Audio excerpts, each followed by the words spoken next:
Olá, pessoal. Estamos começando mais um Tecla SAP Podcast. E antes de fazer a apresentação do nosso convidado de hoje, eu vou fazer minha autodescrição.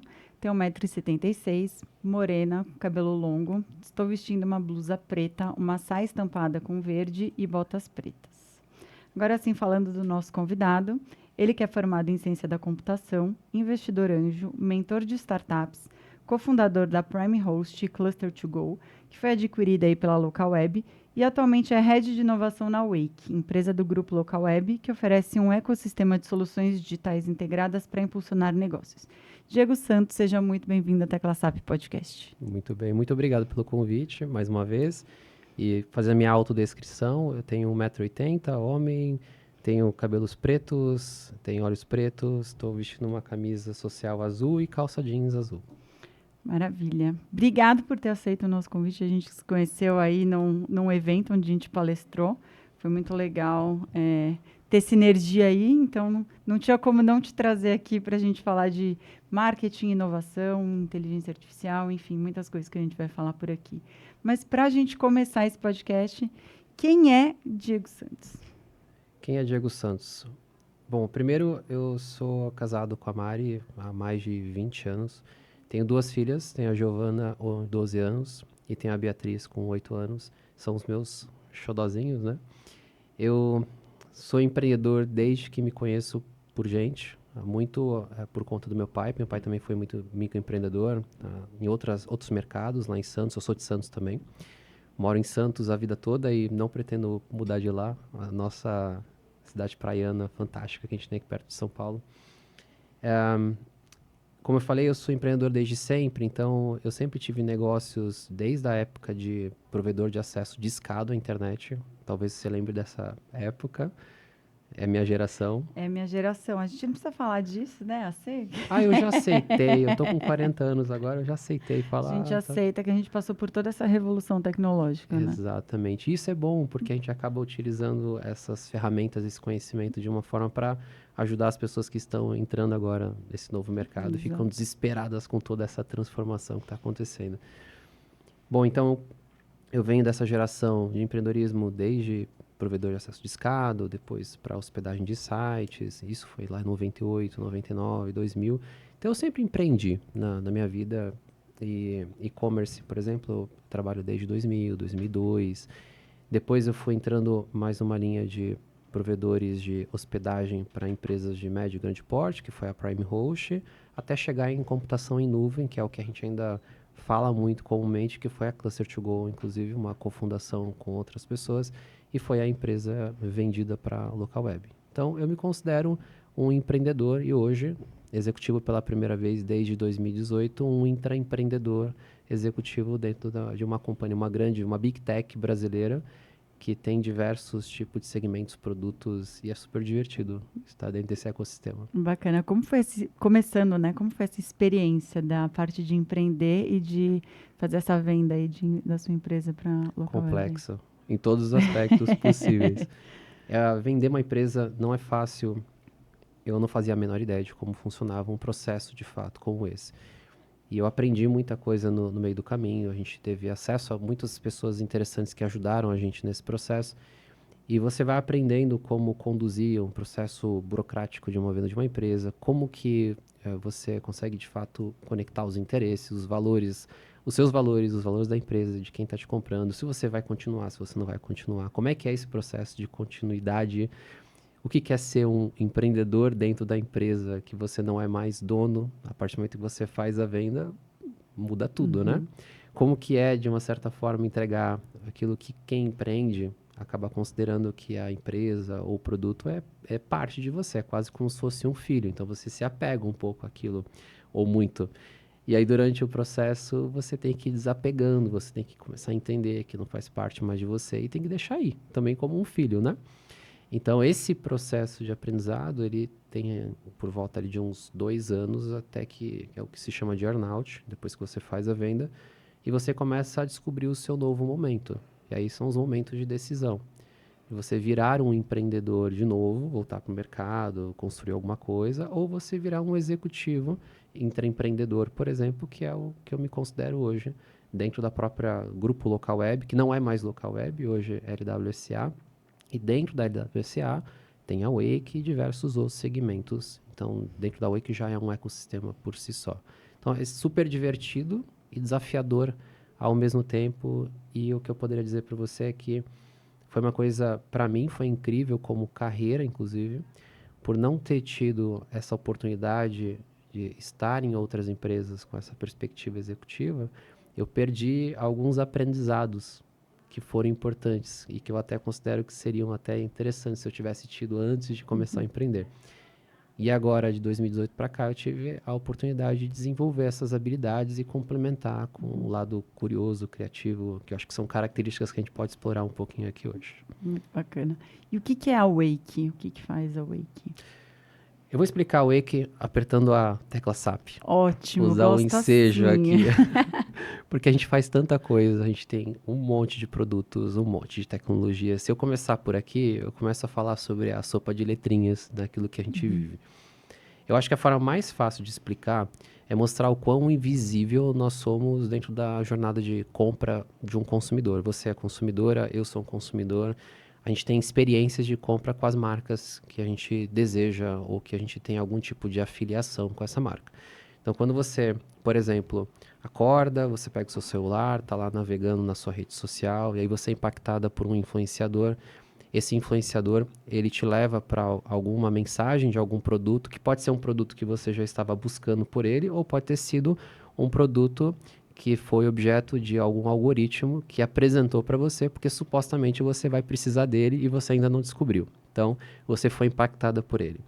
Você clica nesse conteúdo, é levada para um site, pode ser um e-commerce. Esse e-commerce te apresenta os produtos, você seleciona os produtos, coloca no carrinho, mas você não compra aquele produto naquele momento. Você já sabe que tem interesse, a gente já sabe que você tem interesse naquele produto. Um pouco mais tarde, você pode ser impactado novamente por aquele mesmo influenciador ou um outro influenciador que fale a mesma linguagem, que está conectado com você. Pode ser uma mensagem de WhatsApp, pode ser um SMS, ainda se usa bastante. Pode ser um e-mail, com algum conteúdo que traga alguma característica extra que faça com que você, opa, esse produto ele está mais interessante ainda. Naquele mesmo dia, você pode ir até um shopping daquela mesma marca, que você sabe que tem aquele produto, e experimenta aquele produto e tem certeza de que você quer comprar. Só que na loja que você foi, não tem a cor que você queira de alguma camiseta, algum vestido, alguma coisa. Você compra na loja, toda a experiência de compra acontece na loja e o produto vai ser entregue na sua casa.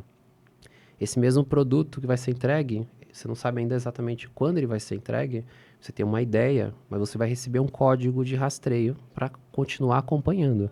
E também você pode receber algum tipo de cupom, um cashback, por exemplo, por você ter sido cliente daquela marca para uma próxima compra. A Wake está nessa jornada, em todas as etapas dessa jornada, garantindo essa fluidez e removendo a fricção que pode acontecer. E são muitos, inúmeros desafios e sistemas e tecnologias de tudo que você puder imaginar. A Wake é isso. Ou seja, todo mundo usa, mas não sabe que usa. É isso. Em outras palavras, Resumindo, desde o influenciador ao processo de compra online, ao processo de compra na loja física, a todo o monitoramento comportamental do consumidor para que ele receba o melhor conteúdo, no melhor canal, no melhor horário, do melhor produto. A Wake está envolvida em todas as etapas da jornada. Que bacana. E como que vocês fazem o público, focam no público-alvo de vocês? Como que vocês pensam nessa segmentação? O nosso cliente, ele é B2B, é um B2B2C, né? Então, no final, a gente cria as experiências para o cliente final, consumidores como nós, mas o que a gente faz é vender as nossas soluções para empresas de médio e grande porte brasileiras que queiram entregar essa experiência fluida com a menor fricção possível para o consumidor final. Então, nosso público principal, varejistas, empresas de serviço, empresas que busquem recorrência, produtos que são hoje conhecidos como assinaturas, que têm alguma periodicidade comum de recebimento, empresas que queiram ter uma comunicação mais eficiente com o seu consumidor.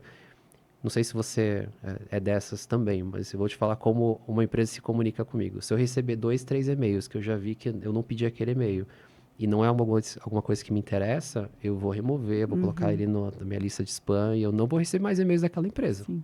Eu acho que o consumidor já está ficando mais exigente nesse sentido, né? Então, se comunicar certo com o seu consumidor não é só uma questão de economia de recurso, é uma questão de você criar uma comunicação mais imersiva na hora que você precisa se comunicar com o consumidor. Então, a Wake ela oferece esse conjunto de tecnologias segmentado em 3 pilares. O primeiro é o Wake Commerce, que tem a ver com o transacional, garantir a compra e a transação em si. O Experience, que é garantir o comportamento das pessoas, consumidores, produtos, promoções, por exemplo.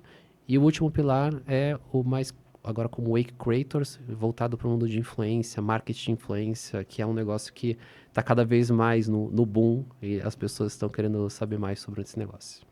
O marketing de influência tem crescido muito, né? Bastante. A gente comentou disso até na palestra que a gente foi dar, a palestra, enfim, né, no painel que a gente estava. Era para a gente falar de inteligência artificial e mudou muito para rede social e para a questão de economia criativa de modo geral, né? Sim. Como que você vê essa parte de influencers e esse boom dentro disso?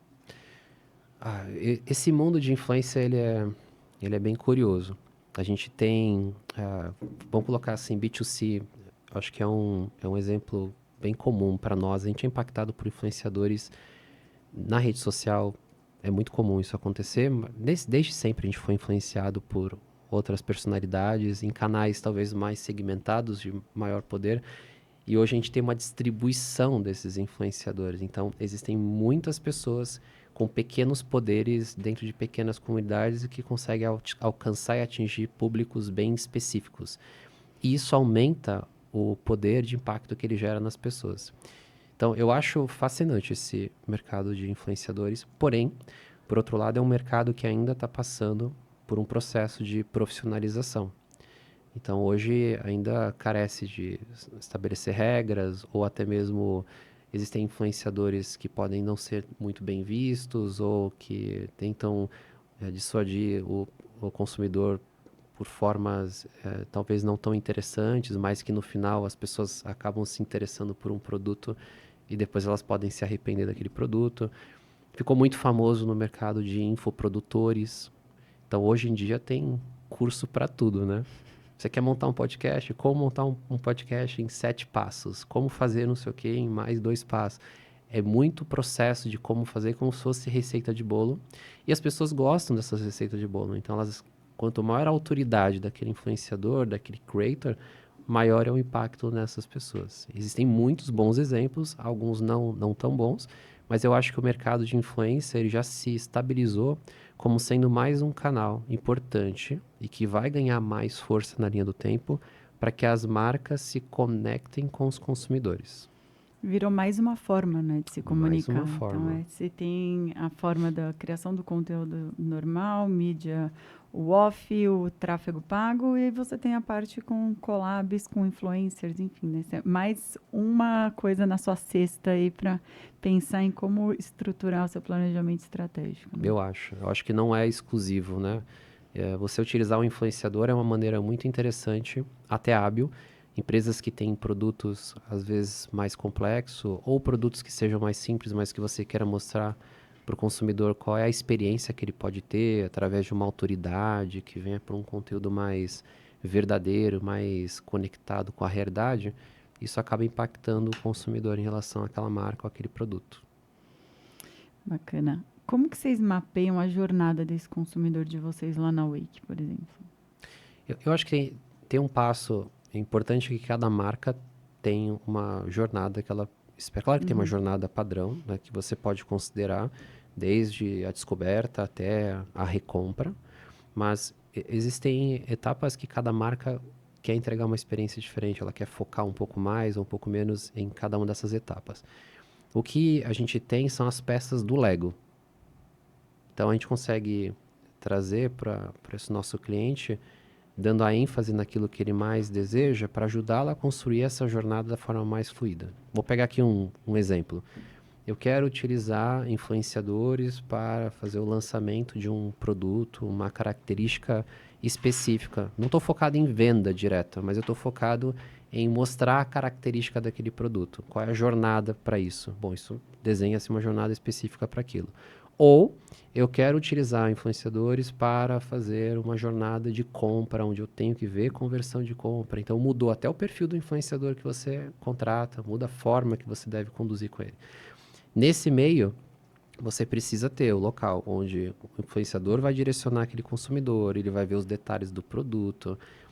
Aquele produto pode ou não estar disponível na sua região.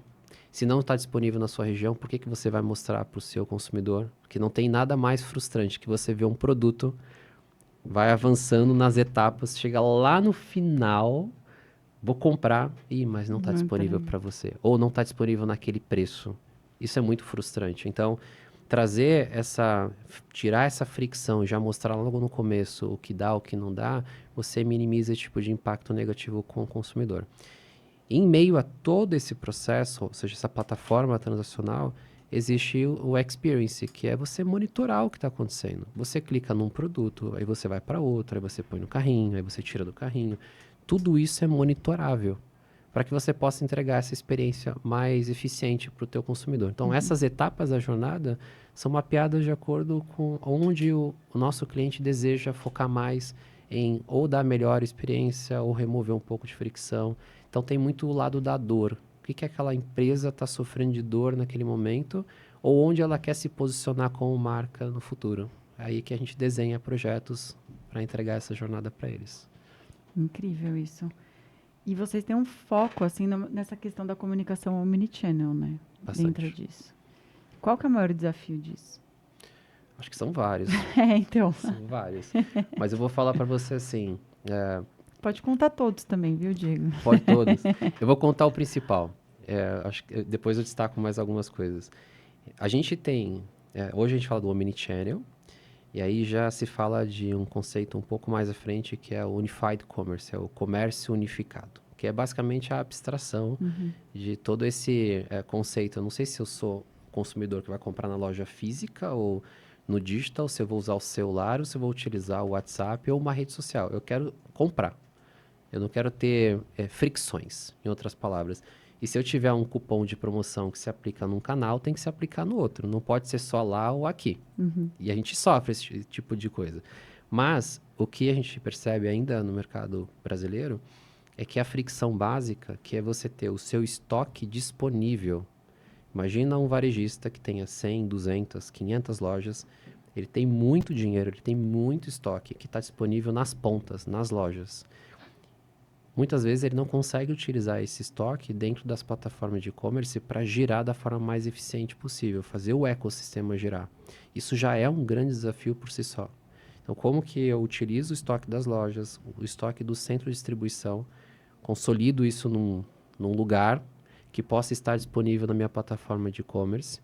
Se eu comprar na plataforma de e-commerce, eu consigo fazer com que aquele pedido saia do lugar mais próximo, por exemplo, daquele consumidor, ou que seja uma distribuição para que a rede possa se ajustar e eliminar estoques que não façam sentido para aquela loja. Então, cada regra de negócio, cada loja tem o seu conceito a ser utilizado. Esse é o desafio principal. Como que eu faço uma gestão eficiente de estoque para que eu possa distribuir de forma omni nos meus canais? A outra coisa que eu acho que está atrelado a essa questão do estoque é como que, além do online, eu ainda trago para o mundo físico essa experiência para que eu possa usufruir de um conceito chamado prateleira infinita. Que é basicamente eu estou numa loja, isso acontece, eu diria que bastante com as mulheres que vão comprar, por exemplo, tem um vestido numa cor que ela gostou, tem um outro vestido que ela gostou também, mas não tem o tamanho que ela precisa. Ela pode comprar com o mesmo vendedor, na mesma experiência, tira o vestido, ela leva o vestido que ela gostou e tem. E o outro que não tem, vai receber na casa dela, só que vai vir de uma outra loja que vem de qualquer outro lugar, que para ela tanto faz. Mas vai chegar na casa dela. Chegando, né? Tá tudo bem. Chegando, tá tudo certo. E para o vendedor foi ótimo, porque ele ajudou você na sua experiência, que aí é um outro ponto de modificação que está cada vez mais forte. As lojas são pontos de experiência. São pontos de encontro entre o consumidor e as lojas, as marcas, os produtos, para que eles possam testar o produto, experimentar. Gostou do produto, eles podem levar o produto. Ou não, se não tiver o produto, eles podem comprar e receber em casa. Isso também faz parte dessa gestão omni. Parece simples para se resolver em alguns casos, mas não é trivial. Hoje, muitos varejistas ainda sofrem dessa dor. É só você experimentar. Você vai numa loja de shopping, vai olhando um por um, você vai ver que muitos não têm essa experiência tão unificada ou omni.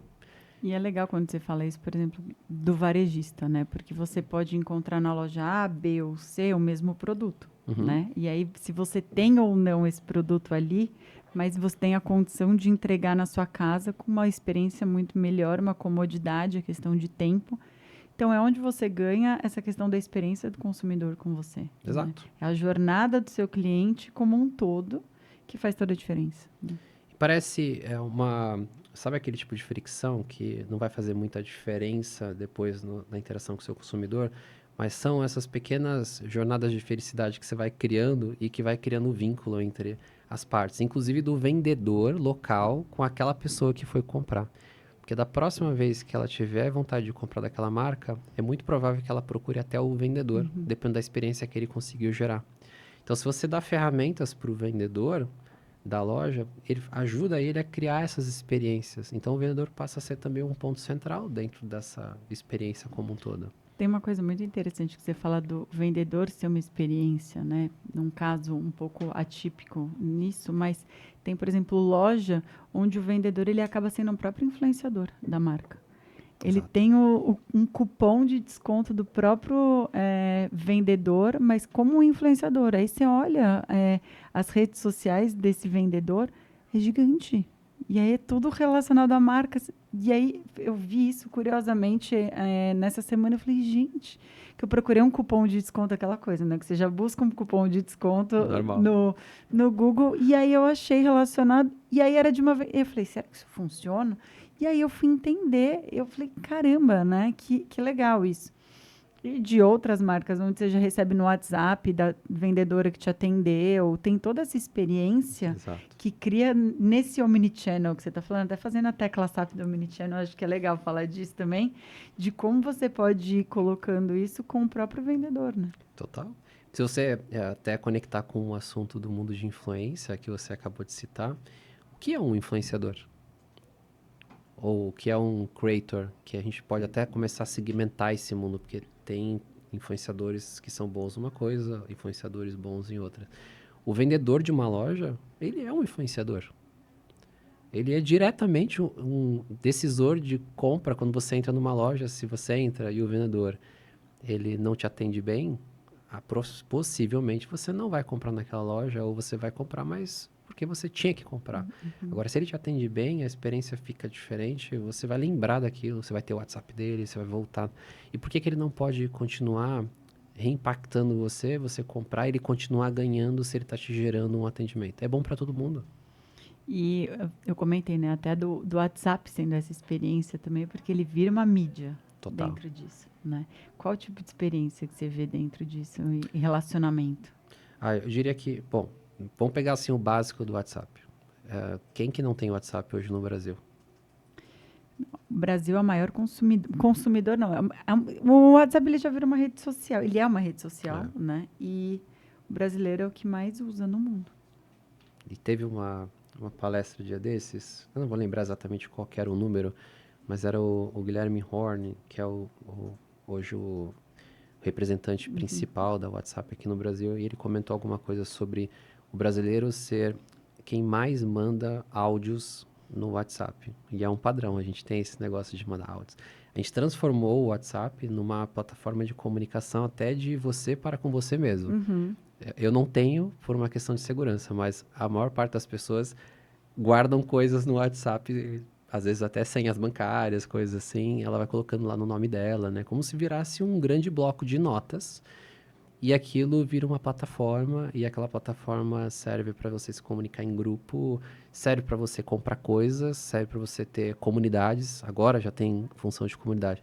Então o WhatsApp está ficando muito grande, poderoso, está lançando várias pequenas features para fazer com que essa interação fique cada vez mais interessante, mais fluida. Então, se você não pensar em ter o processo de compra também dentro do WhatsApp, o processo de comunicação, atendimento, criar essa experiência, você fica fora do jogo. O WhatsApp é uma ferramenta padrão hoje nesse mercado. E nós estamos. Então, se você tem um conhecimento do seu consumidor, de um produto que ele está buscando, ou de um serviço que você sabe que ele vai precisar de acordo com os comportamentos que ele tem na interatividade da sua própria comunicação. E você utilizar o WhatsApp como canal, a gente já tem experiências reais que aumentam muito a taxa de abertura, a taxa de interação, para que ele possa fazer a compra de novo do seu produto ou até interagir com você no objetivo que você tenha naquele momento. Sem dar nomes de empresas, né? Mas assim, mas um case de sucesso, de repente, de como fez um bom uso de Omnichannel. Você poderia fazer? De como que integrou bem, plugou todas as questões. Eu diria, eu posso trazer assim, como você falou, né, sem dar nomes, eu diria para você que alguns casos que me vêm em mente, quando você consegue se desprender daquele, eu preciso resolver o processo, eu preciso, como é que eu saio do ponto A para o ponto B, melhorando um pouquinho o processo, mas se desprender totalmente e falar, bom, seu consumidor está no centro da operação. Como é que você cria uma jornada com ele no centro e você vai tirando fricções? Não é melhorar fricções, é você remover essas barreiras de fricção. Então, o que eu percebo é que quando você tem as marcas que estão olhando para o consumidor no centro, elas estão preocupadas em se conectarem com influenciadores, os influenciadores certos, os micros e os nanos influenciadores, para falarem com aquela comunidade. Eles estão preocupados em fazer com que esses influenciadores também tenham conteúdos não só nas redes sociais, mas expostos dentro do próprio website.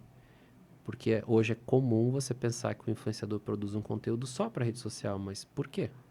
Por que ele não pode fazer parte da jornada dentro do website e também impactar? Seria um influenciador naquele segmento em específico, daquele produto. Então, quem também aprende a jogar esse jogo de trazer esse conteúdo para dentro do site, transformar cada vez o site, o e-commerce, ele tem parece uma peça meio fria, assim, né? Ele é um negócio meio transacional, você vê um monte de produto, um monte de imagem. Mas por que tem que ser assim? Por que ele não pode ser mais interativo ou até mesmo mais social?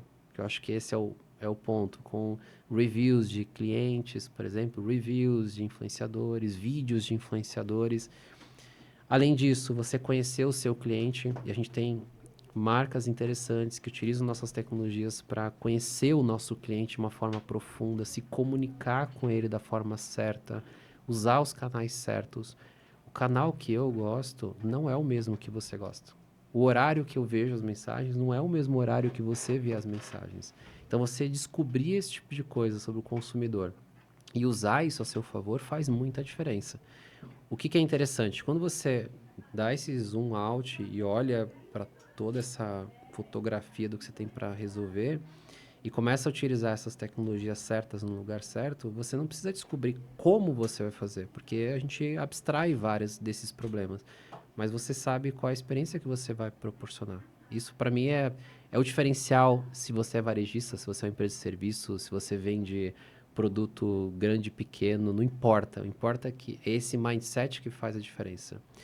Utilizar a inteligência artificial, a gente abstrai muito de algoritmos de inteligência para proporcionar esse tipo de conhecimento sem que o varejista que é varejista, ele tem que primeiro conhecer a tecnologia para resolver o problema. Ele tem que conhecer do cliente dele, da jornada do cliente dele e o que ele precisa fazer para melhorar a experiência.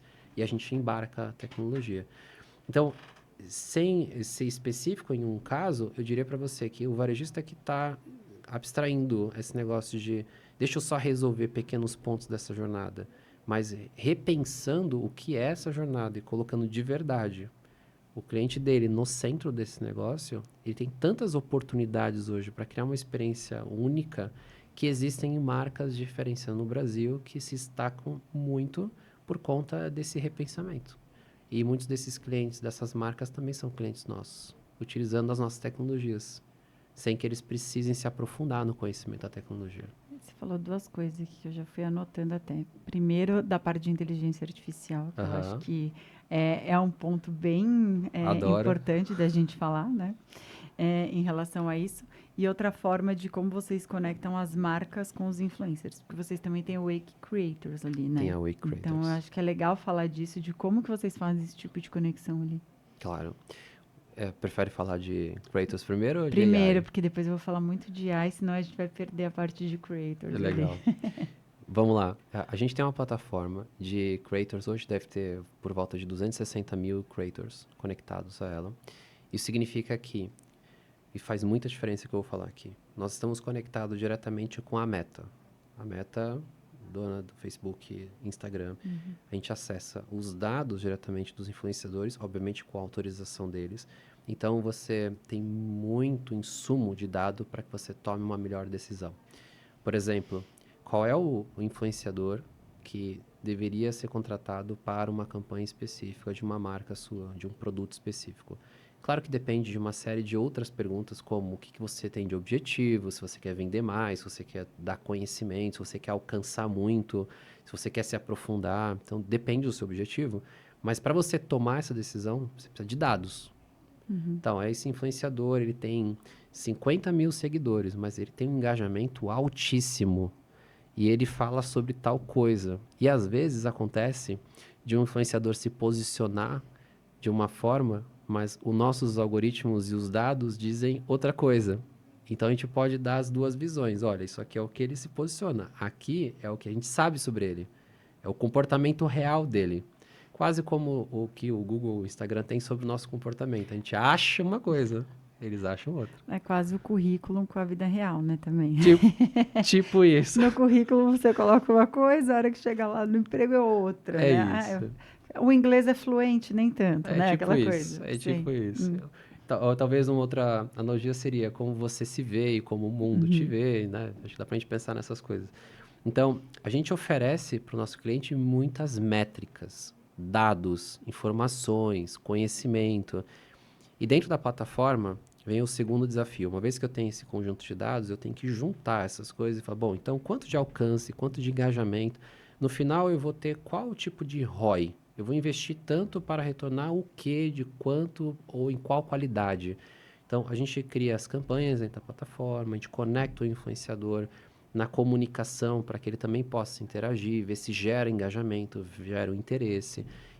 E a gente tem todo tipo de campanha possível, desde a indústria a clientes varejistas que cada vez mais estão se conectando com o mundo de influência como uma alternativa muito interessante para alcançar o público dele.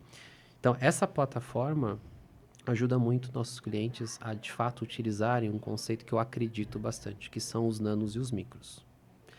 Até a gente citou agora há pouco, um vendedor de uma loja é um influenciador. Só que ele pode ter 1.000 seguidores ou ele pode ter 100 mil seguidores. A gente não sabe. Mas não importa exatamente o número de seguidores que ele tem, se ele for um cara ativo, se ele criou uma comunidade, se ele começa a criar cada vez mais uma comunicação fechada, ele vira um influenciador muito impactante para aquela pequena comunidade. E isso faz diferença, isso vende. Porque esses influenciadores, eles também estão preocupados em falarem sobre verdade, conteúdos que façam sentido. Ela falou, ó, compra esse produto, mas ó, esse produto é bom para isso e ele não é bom para isso. Ele foi verdadeiro. Se você quer verdade, ele vai te contar a verdade. Só que a pessoa que está assistindo aquilo, pô, o que eu quero é por conta daquele ponto positivo. Tudo bem o outro ponto que não é tão positivo assim. Você abre mão de coisas sabendo daquilo. Então, você é impactado por esses influenciadores numa escala que a gente consegue monitorar. Então, imagina uma campanha que você tem lá 100 influenciadores, cada um falando de uma coisa. As métricas de retorno também são importantes. Quantos posts, quantos reels, stories que foram feitos, qual foi o engajamento de cada um deles, qual foi mais assertivo, qual foi mais eficiente, qual que você vai reutilizar em outras campanhas. Esse tipo de informação é crucial para você trabalhar com influenciadores. É isso que a gente faz hoje, quando a gente fala de mercado de influência. É extremamente poderoso. E quando saber se existe um match ou não entre uma marca e influencer? É mapeando isso, se ele tem esses propósitos e coisas assim atrelado à marca? Acho que tem eu diria assim, depende do objetivo, claro. Tem marcas que estão buscando influenciadores que vão falar sobre por exemplo, sem falar as marcas aqui, mas você tem um celular da marca A, um da B. Então, você é da marca A. Você tem que garantir que aqueles influenciadores tenham celulares daquela marca ou gostem dela e não tenham nada contra exatamente aquela marca. Então, claro que tem um match que você precisa criar. Mas existe também um match que você cria à medida que o tempo e as campanhas vão acontecendo. Porque, no final, diferente dos ads que hoje existem disponíveis, o ads ele é um algoritmo que conecta um comportamento com um anúncio, né? E ele faz esse match acontecer. Ele é matemático ali, não tem, é muito frio. Quando você fala de influenciadores, você está falando de uma pessoa se conectando com outra pessoa. E pessoas, elas erram, falham, gostam, mudam de opinião. E influenciador não é diferente. Então, você precisa criar esse match com o influenciador. Uma coisa que eu gosto de pensar, e até na NRF, aquela feira que aconteceu agora, acontece todos os anos em Nova York, fala sobre varejo, a maior feira varejista que acontece, e fala muito sobre o mercado de influência. Existem aqueles, vou colocar no extremo esquerdo aqui, os afiliados, que existem muitas plataformas, você pega lá um código promocional e aí é um mercado muito à parte. Você impacta por ads, por grupos de WhatsApp, e quanto mais você vender, mais você ganha por conta dos cupons que você oferece para as pessoas. E existe do outro lado os advogados da marca, os evangelistas, os embaixadores, que são as pessoas que se conectam com os valores, com o propósito, com o sentido, com o produto. Esses aqui, eles são muito valiosos. Então, depende do teu objetivo. E para você chegar nesse tipo de relação, é como pessoas se relacionando. Você tem que fazer campanhas, você tem que criar conhecimento, tem que ver qual influenciador se conecta melhor com você, qual que gosta de dar continuidade, qual que busca, inclusive, esse tipo de propósito. Tem influenciadores que gostam de vender, tem influenciadores que gostam só de estar nos lugares e utilizar o produto, mas não gosta de fazer venda. Então, é um pouquinho mais complexo porque no final são pessoas, mas é plenamente factível e poderoso ao mesmo tempo, principalmente quando você junta dados e essa percepção humana para você utilizar o melhor influenciador nos objetivos necessários. E atrelado a uma outra coisa que você acabou de falar, comunidade. Muito. A gente tem uma plataforma de comunidade, eu não te falei isso, né? Não, isso você não falou, não colocamos aqui, porque isso você não tinha Boa. me contado. A gente tem uma plataforma de comunidade, justamente por conta disso. Eu vejo que hoje comunidade acaba sendo um ativo melhor que conteúdo, porque conteúdo a IA cria, tem muita coisa que você consegue replicar. Agora, só comunidade fiel ali, que é o que você falou, a pessoa que está olhando, que te segue de fato, te segue por alguma coisa que ela vai ver o seu ponto de vista, ela te conecta de alguma forma. Então, é aquela coisa que vão ser as pessoas que são fiéis, as pessoas que são ali embaixadores de marca. Tem algumas. Como que você coloca tudo isso, né? Então, É, comunidade. Não me fala mais de comunidade, então, agora. nós temos. É super legal. Eu sou apaixonado pela comunidade. É exatamente o conceito que você descreveu. Porque imagina que você, de um lado, tem lá alguns influenciadores, ok, que podem trazer as pessoas para dentro dessa comunidade. Eles podem continuar sendo ativos, embaixadores, advogados, mas as próprias pessoas que começam a fazer parte da comunidade, elas também começam a se tornar embaixadores daquela marca. E aí eu tô falando de uma marca, mas pode ser por um propósito. Cada vez mais as marcas, elas estão se conectando com ESG. Ah, eu queria me conectar com um assunto específico do E, do S, do G. Beleza, então eu vou criar uma comunidade que fale sobre um tema e eu sou um apoiador desse negócio e eu vou fazer com que ela ganhe escala. Ou eu quero criar uma rede de pessoas que vão vender os meus produtos, mas elas precisam entender profundamente meus produtos. A comunidade serve para isso.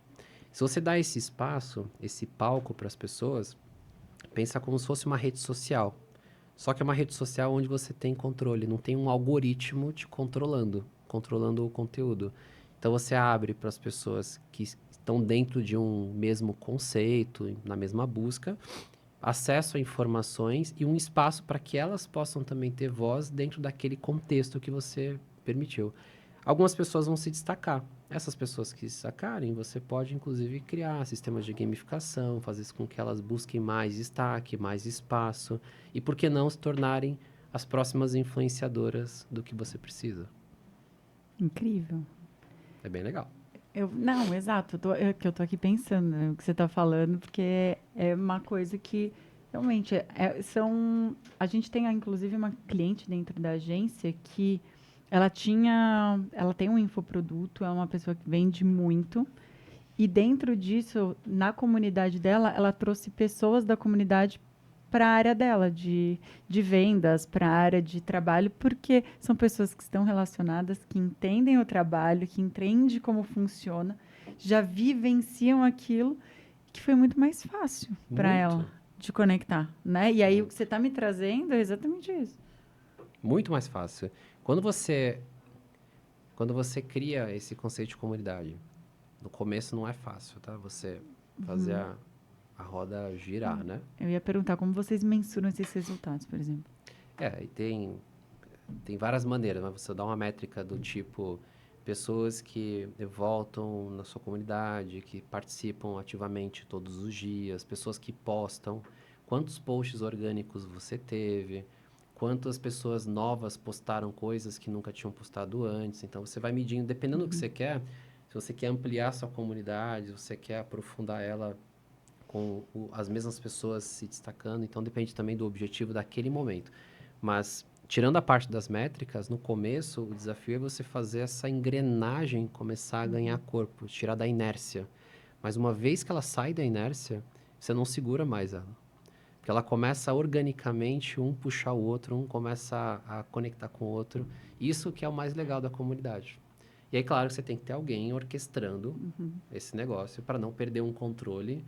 Existem muitas redes, comunidades que se utilizam no mercado mais tech ou até mercados específicos de negócio, que você fala sobre aquele assunto específico e sempre tem alguém que é meio que o dono ali para garantir que as partes estão se comunicando dentro das regras da comunidade.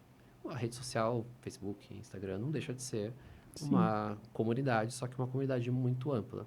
Você lembra dos grupos de Facebook? Sim. Não, eles ainda existem. Eles ainda existem, né? As pessoas acham que ele morreu, mas tem algumas coisas que eles ainda funcionam muito bem, como estratégias. Em algumas coisas eles ainda funcionam. Tem muita gente que usa o Facebook, Os grupos, não é? existe, principalmente pessoas com público mais velho, funciona muito. E para grupos, dependendo exatamente do que você faz de trabalho, funciona. Legal. É a mesma coisa. O conceito é parecido. Qual que é a diferença? A diferença é que você tem um grupo que você tem um controle total e absoluto. Fora das redes sociais. Então, não tem nenhum algoritmo, não tem nenhuma regra impositiva que vai mudar alguma estratégia que você venha a ter. O que não anula a necessidade de utilização de um grupo no Facebook, um grupo no WhatsApp, mas cada um com o seu propósito e um conectado no outro com essa jornada. Com a intenção e com a estratégia específica em cada um deles. É isso. Conectando tudo e virando o quê? Um omnichannel. Desculpa? Conectando tudo e virando o quê? Um omnichannel. Um omnichannel ou um mercado, um comércio unificado, unified commerce. Também cada vez mais é um termo. A gente gosta de inventar essas sopas de letrinha, né? Para ir inventando características E novas. é por isso que eu trago sempre a tecla SAP, para deixar o pessoal... Eu adorei o nome do programa. Isso é ótimo. Maravilha. E, Diego, eu quero ir para a inteligência artificial. A gente vamos. foi, voltou, um monte de coisa. Falei assim, Vamos. não, a gente tem que ir para essa parte também, né? Para a Vamos gente lá. falar um pouquinho. Quando a gente se conheceu, você falou uma coisa que eu achei muito boa. De que o ChatGPT... Sabe até o que eu vou falando. Eu imagino. O ChatGPT, se ele fosse só para você perguntar, ele seria um AskGPT, né? Quero que você fale um pouco dessa sua definição para a gente começar a falar de inteligência artificial. Legal.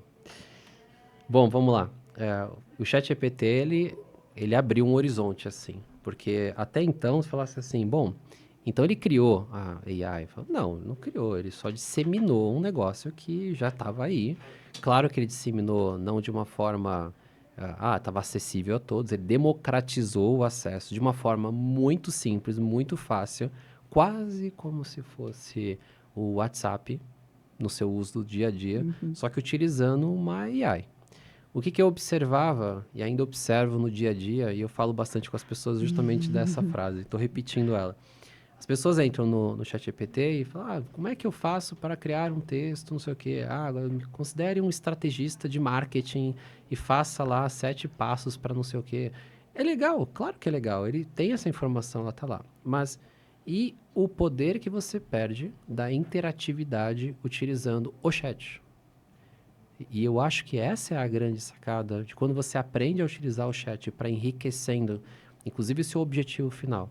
Vou contar uma coisa. que essa é nova, assim, de talvez um mês e meio pra cá. Ah, então não vi. Não sei dessa ainda. Você já tá utilizando o ChatGPT, o Omni, 4? o Aham. 4o, né? Aham. Você conversa com ele? Sim. Então, agora já não é mais o chat de texto, né? É um text, agora a gente faz um voice GPT. Mas eu não testei o Voice ainda. Você não Só. testou? Não. Você deveria. É. Eu subo a serra, eu venho de Santos, né? Aham. Eu subo a serra e desço a serra conversando com ele.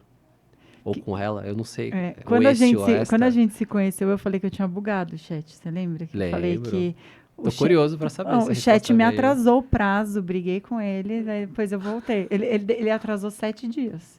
Mas Mas o bom é entregou. que não foram úteis, né? Então, assim, foram 7 corridas. Entregou. Então, Então, assim, isso eu que falei assim, importa. gente, mas ele me pediu 12 dias. Falei assim, como o chat GPT não funciona um cronograma de chat GPT, quem vai conseguir? É isso. Mas o que você usa no áudio dele? No áudio? Você nunca abriu o áudio pra conversar com ele? Não, eu já mandei, por exemplo, o meu podcast, o áudio do Ah, podcast. não, Já mas mandei coisas, mas nunca usei. você tem uma função nova, quase como se fosse ali É. um ChatGPT voz. Hum. Então você inicia a conversa e, oi, tudo bem? Como é que você tá? E aí, eu tô querendo saber um pouco mais sobre esse assunto. Inclusive, olha, eu tô indo num podcast, assim, assim, assim. Eu queria saber mais ou menos o que você sabe. Me conta quais são as principais características, quem que normalmente vai lá, quais são os assuntos principais. Qual é o significado por trás da tecla SAP? Por que isso é interessante? Como é que eu posso usar termos que melhorem a comunicação nesse sentido? Como é que eu não uso termos técnicos? E aí comecei a conversar com ele. Olha, tem muito voltado para marketing, e aí minha área não é marketing de formação, mas o que eu posso trazer? O que eu não sei que eu deveria saber? Quais são os insights? E a gente vai trocando ideia. Você testou isso vindo pra cá falando Não, do. não Hã? testei, eu Ah, achei que usei. era. Não, você usou. Eu usei, E o efetivamente. que ele falou Ah, da gente? minhas anotações estão.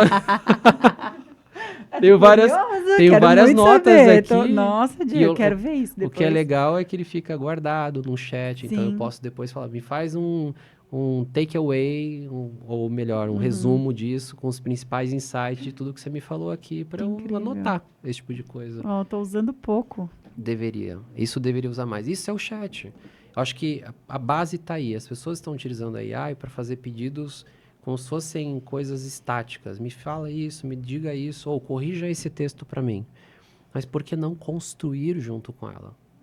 E aí, depois que você constrói, você pode tirar mais insights e mais perguntas de como você deveria fazer perguntas para ela. Por exemplo, uma coisa que as pessoas usam pouco. Você manda lá um texto dentro do chat e acha que aquilo pode estar bom ou pode estar ruim, você não sabe, você não tem como avaliar.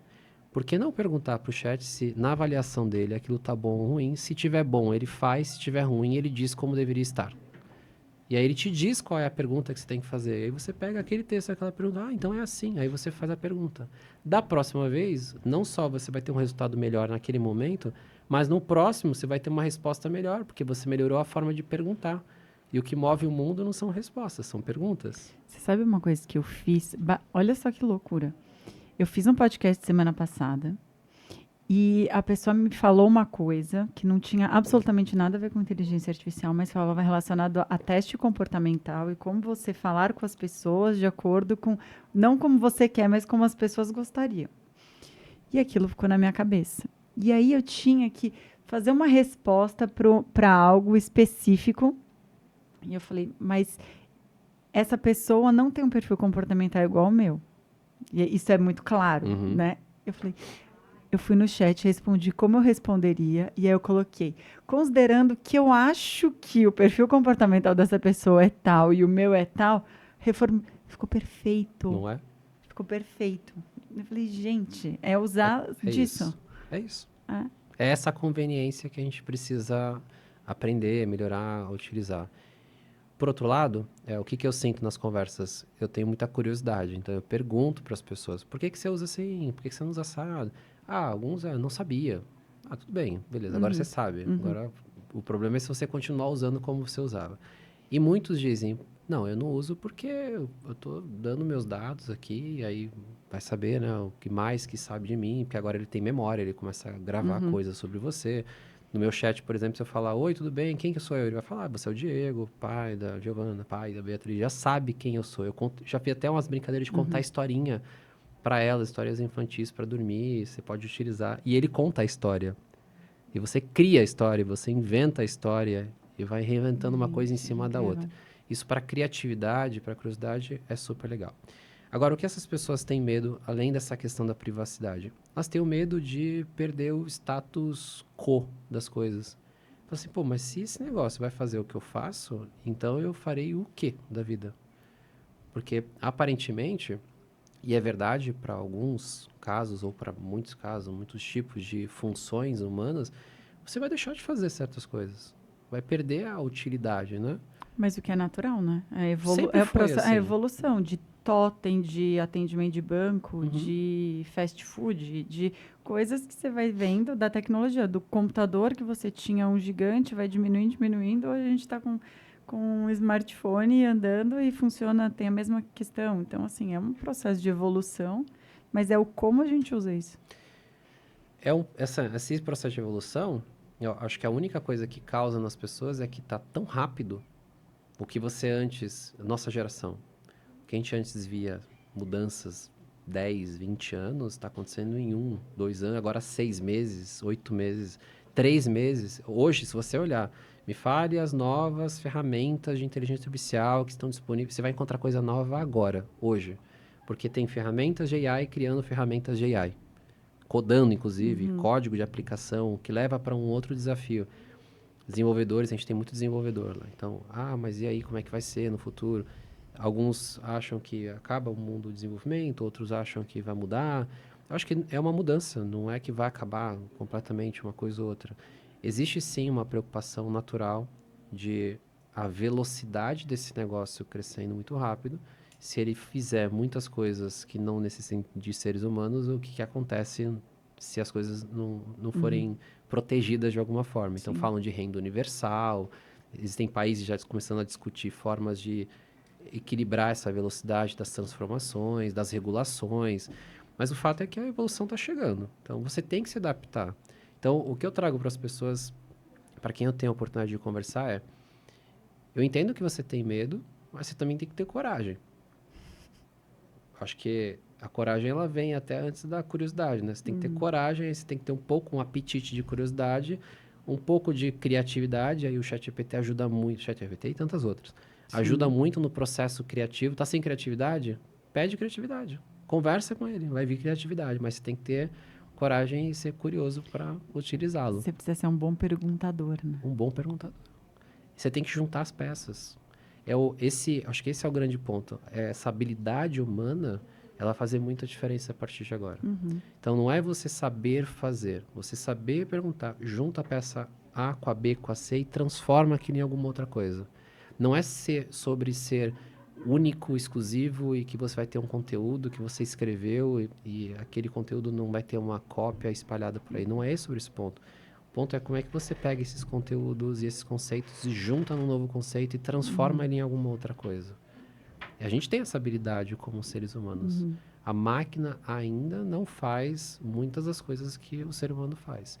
Ela também não tem sentimento, ela não consegue conectar com as necessidades de negócio, ela não consegue transformar alguma coisa ainda num negócio fim a fim. Então, o ser humano usando isso, ela se transforma numa pessoa muito poderosa.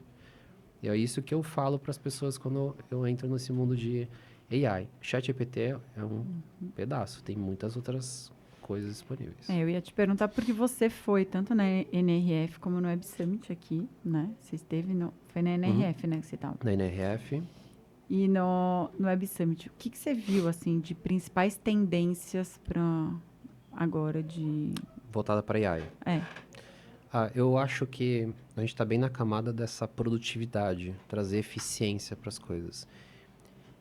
Eu lembro que quando saiu o GPT, tinha muito esse negócio do vamos lá usar para o marketing, vamos fazer um texto específico, vamos fazer os criativos agora das redes sociais. E beleza, isso funciona bem. E inclusive substituindo até em algumas ferramentas, na época estava nascendo as primeiras ferramentas de produção de vídeo, de imagem, começou com imagem na verdade, agora já está mais aprimorado. O que eu observei no Web Summit é que isso vai continuar acontecendo, só que cada vez mais se verticalizando. Então, tem uma AI que foi encapsulada com um conjunto de dados e informações para que você possa resolver problemas específicos. Então, tem AI que ajuda o DJ a produzir música. Tem AI que ajuda a pessoa a produzir, editar cortes de vídeo. Tem AI que ajuda a pessoa a produzir textos para marketing. Então, está cada vez mais específico. Porém, uma observação que eu vi, até um texto que eu escrevi tá disponível na internet, que foi a primeira vez que eu vi num evento tentando conectar um pouco do lado humano com a AI. E eu acho que isso estava meio se perdendo, assim. A AI vai substituir tudo, então vamos focar em aprender. Mas não é só sobre a tecnologia. É como que você muda o seu comportamento, o seu pensamento sobre o uso da tecnologia. Vou fazer só um exemplo aqui, abrir um parênteses. Talvez essa seja a vantagem de ter 40 anos e ter vivenciado, e ter vivenciado o início da internet, pelo menos no Brasil, como é conhecida. A internet até já tem mais tempo do que a gente começou a acessar aqui em 96, 95, nas BBS também que tinham naquela época. A internet, naquele momento, para as pessoas, assim, isso aí sei lá o que é, isso aí tá no computador. A minha mãe reclamava que eu passava a madrugada inteira no computador. O que você tá fazendo Era um aí? pulso, né? Na época, porque era o Claro, discado. Também passei por isso. Normal. Sabadão até Sábado e domingo, era ficava o dia ótimo. inteiro. Era um vício aquilo, né? E ao mesmo tempo eu estava interagindo, aprendendo. Então, era um vício que também me trouxe até aqui. Então, eu não tenho nem como punir demais esse vício, né? Só que naquela época, as pessoas, elas questionavam. Nossa, essa evolução, mas peraí, por quê? Pra quê? Pra que um site e tal? As pessoas não sabiam diferenciar e-mails de sites, então elas existiam as mudanças. Muitas que eu conheço souberam aproveitar essa onda e conseguiram avançar muito nessa jornada. Para mim, quando eu olho para a AI, é a mesma coisa. Não é uma mesma coisa igual, porque são coisas diferentes. Eu acho até que a velocidade vai ser outra. Sim. Já está sendo outra, mas ao mesmo tempo é uma oportunidade de transformação. Muitos valores, muitas riquezas vão trocar de mãos de novo. Então, muitas empresas você conhece que em 2 anos eram empresas maravilhosas, incríveis e estavam em posições inabaláveis, vão sumir do mapa. Mas é o que a gente vê, assim, a cada década as empresas, né? O Airbnb, quando apareceu, e que não tem um tijolo construído, o Uber, que não tem um carro, enfim, né? É como vão mudando as formas como se faz negócio. Eu acho que os modelos de negócio, a forma como você entrega esses modelos de negócio, como que você continua transformando ele, onde você vai posicionando as pessoas para trazer aquilo que ela tem de melhor, como é que você traz, aí trazendo o ponto do Web Summit de novo, como é que você traz a AI para o contexto dessas pessoas de uma forma que seja segura, de uma forma que possa ter algum tipo de controle e você traga eficiência para elas. Então, hoje, se você pensar nas empresas, as pessoas utilizam o GPT para trabalhar, sim ou não? Poucos, eu acho, ainda, sabia? Perto do que tem de potencial, perto das pessoas que eu converso, eu acho que poucos, porque poucos sabem usar da forma certa. Concordo com você. Elas têm acesso. Até existe um problema. As pessoas estavam pegando dados privativos das empresas e jogando um GPT aberto. Isso é um problemaço. Demonstrativo, né? De resultados, né? E faz um resumo desse negócio aqui, nem saiu a mercado ainda. Isso é um problemaço. E concordo com você. Elas estão utilizando de forma equivocada, não só por conta desse... Esse aqui é um erro, né? Elas não sabem o que está por trás disso. O equívoco é que elas não sabem dar continuidade. Onde elas podem colocar essa informação, elas não sabem dar continuidade. E se as empresas começarem a construir os espaços onde as pessoas não precisam pensar sobre eu posso ou não posso, eu simplesmente faço. E está tudo bem, porque a empresa construiu aquele espaço apropriado para aquilo. Coisas básicas. Tem uma empresa que tem 10 mil colaboradores. Para você encontrar qual é o processo do RH que faz não sei o quê, onde que está a informação, é super difícil. Por que você não pode usar a AI para fazer essa consolidação em linguagem natural, aí onde entra a GenAI, para encontrar essa informação? Então, eu acho que é isso que começa a mudar.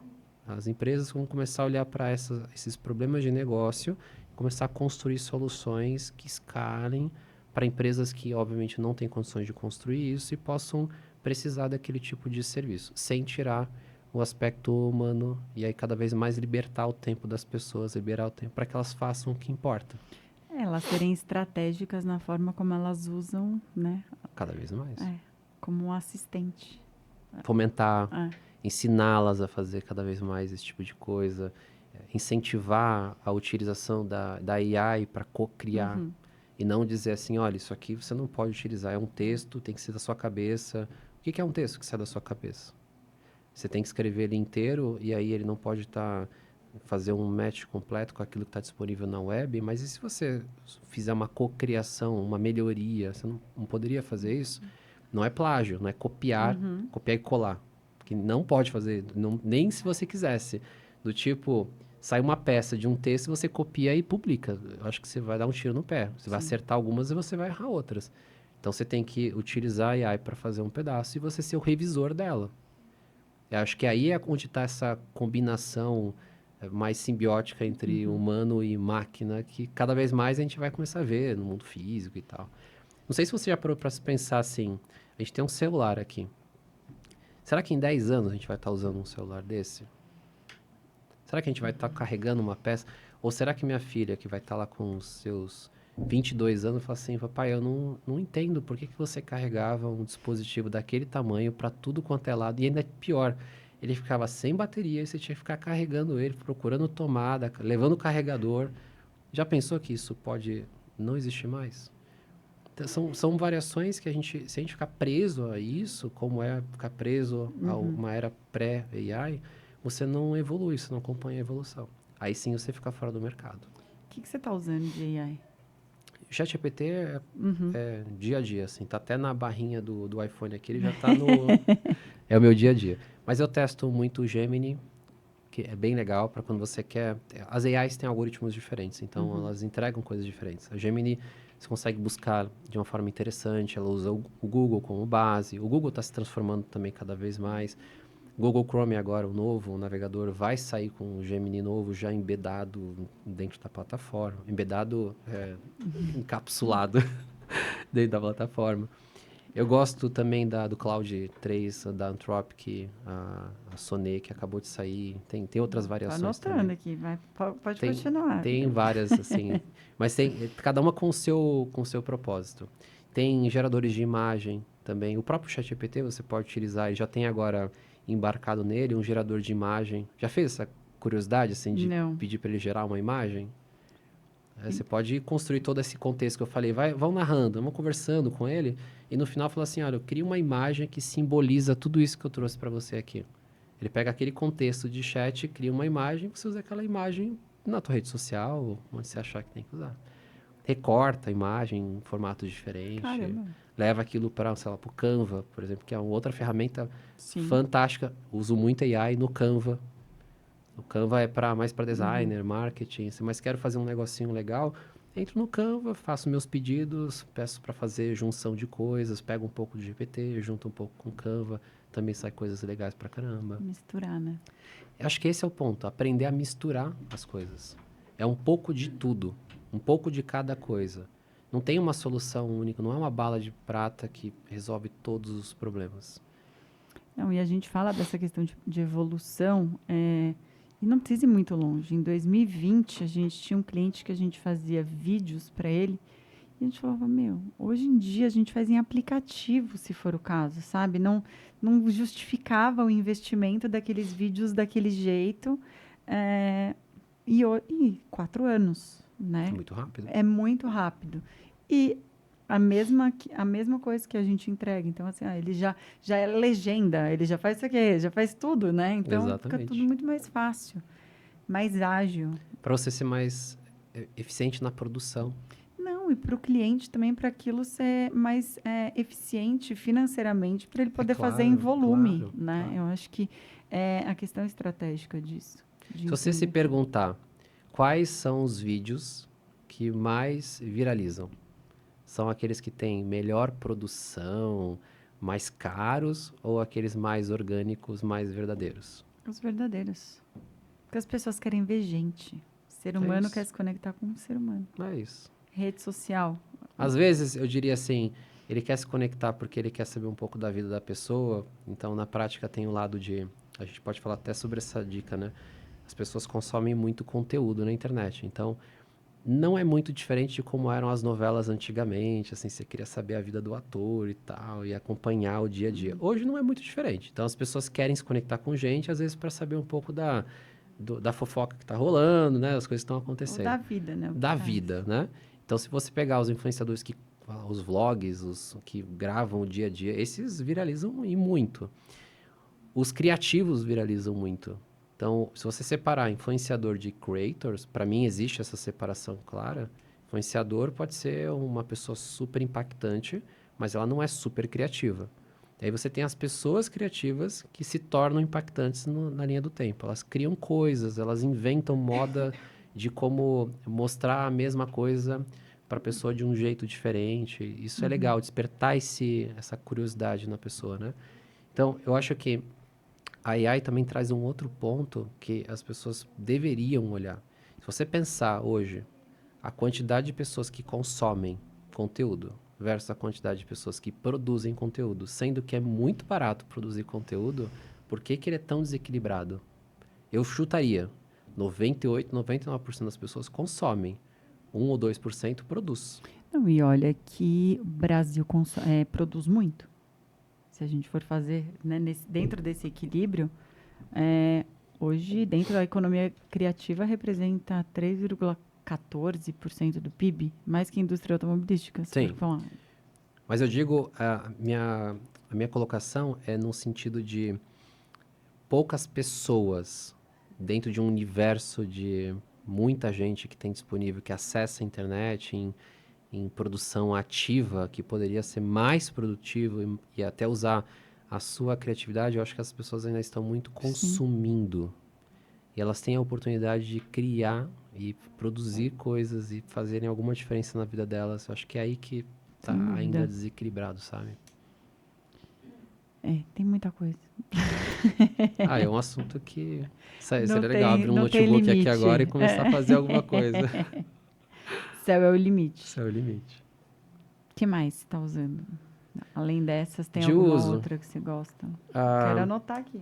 assim, eu gosto muito das ferramentas que estão embarcando a AI no contexto da própria ferramenta. Por exemplo, eu utilizo um conceito de second brain, que é tipo um segundo cérebro, assim. Tem o Notion, é um dos mais, tá ficando mais conhecidos. Existe um outro que é a Obsidian, que é uma plataforma meio Uhum. estilo bem tech, assim, bem mais old school. E aí você pode, claro, trabalhar, colocar textos ali dentro, então você tem formas de estruturar os textos e tal. Mas no final, o que para mim isso aqui é muito útil é que ele se conecta com a AI dentro do meu contexto.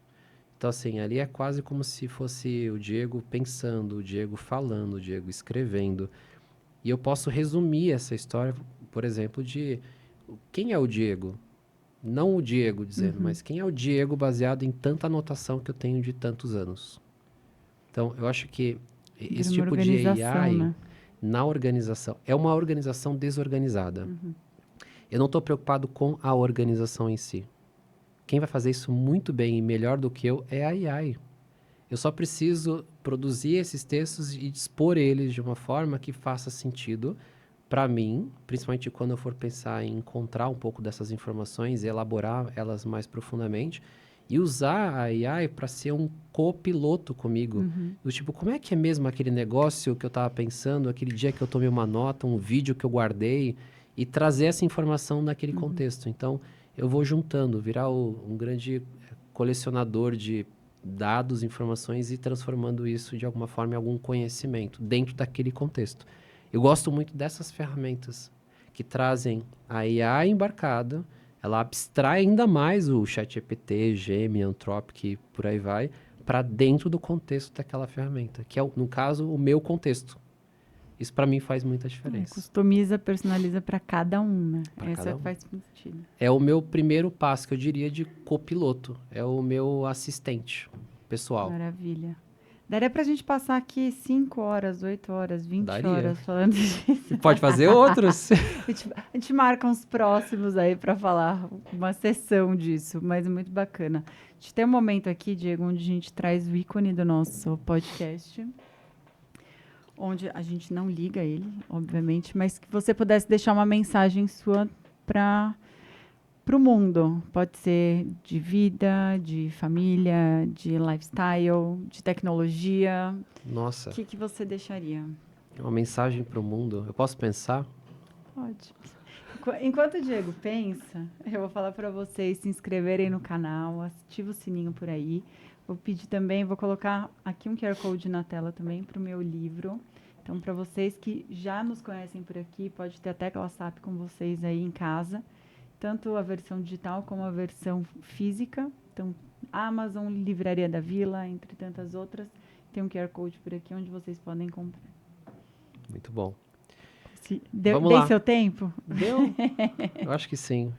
É que eu tenho tantas ideias que eu poderia colocar. Eu vou ter que escolher uma. Eu acho que a mensagem que eu passaria... Faz assim, ó. Pra gente pegar um bom corte aqui, seu. Isso. A mensagem que eu passaria é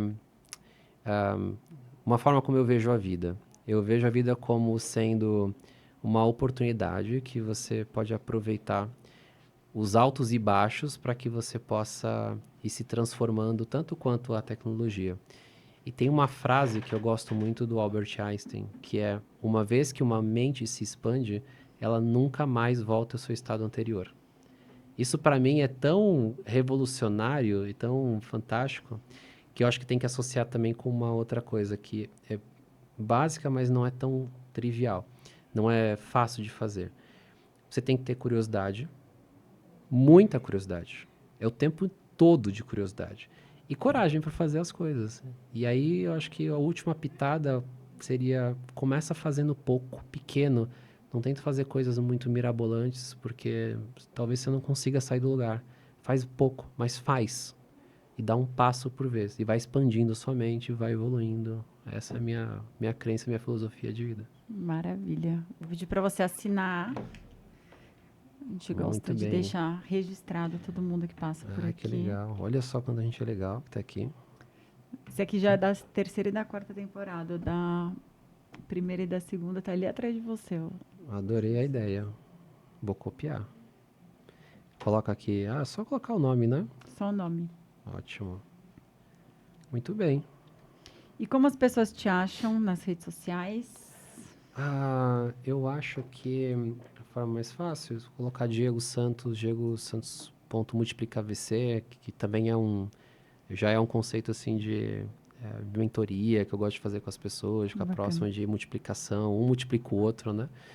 Então é fácil de me encontrar assim, Diego Santos, MultiplicaVC ou Wake, você vai encontrar de várias maneiras. Acho por aí, de várias formas. Várias formas. Maravilha, Diego, adorei, super obrigada aí pelo papo, por ter aceito o convite, a gente foi conversando e acho que rolou um bom papo. Acho que foi. Rolou muito bom papo aí, tem muito tema aí, muita coisa bacana. Com certeza. Obrigado pelo convite, foi um prazer estar aqui com você hoje. Obrigada a você.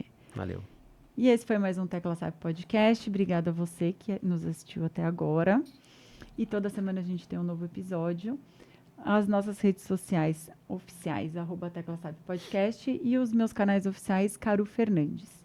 Para quem quiser ter o nosso livro aí, mais uma vez vou deixar o QR Code aqui na tela. Obrigada, até o próximo.